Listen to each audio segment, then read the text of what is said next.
ចានេះគឺជាសកម្មភាពកូនកំពុងពិសាក្រុមពិសាគ្នាពួកកងចំនួនទៅនឹងលេខពួកគាត់ចាប់ដើមរាប់ចំនួនហើយពួកគាត់យកលេខទៅមកដាក់ពីក្រុមនឹងឲ្យត្រូវហើយក្រុមមួយគឺចេះពិសាគ្នាចេះហត់ចាគឺពិសាគ្នាយ៉ាងម៉ត់ចត់ហើយចេះសហការគ្នាបានយ៉ាងល្អហើយមានអ្នករៀបមានអ្នករាប់មានអ្នកជួយចាំដាក់លេខមានអីជួយរាប់គ្នាឆ្លើយគ្នាប្រាប់គ្នាហើយក្រុមមួយគឺប្រឹងមើលរាប់សំបីតា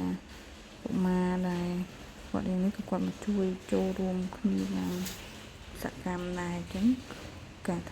ពួកគាត់ពិសាគ្នានោះសំបីតាអ្នកអត់ស្អីធ្លាប់ចូលរួមផងក៏គាត់ចូលរួមក្រុមចេះសហការគ្នាជួយគ្នាចាំមើលទៀតណាពេលគេរៀបហើយ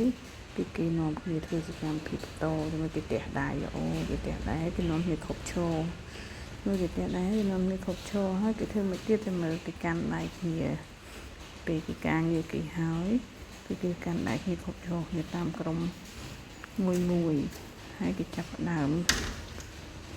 ណាទៀតគេកាន់ដៃគ្នាហើយគេខົບឈរហើយគេសោចគេសប្បាយគេដែលថាក្រុមរបស់គេហ្នឹងធ្វើការងារហើយមិនហ្នឹងគាត់ទុកដាក់កៅស៊ូដែលត្រូវចងសម្ភារៈនឹងទុកវិញគាត់ដាក់ទុកឲ្យស្រួលរបស់គាត់ពេលក្រុមគាត់មកធ្វើចុះក្រុមគាត់នឹងរៀបចំទុកដាក់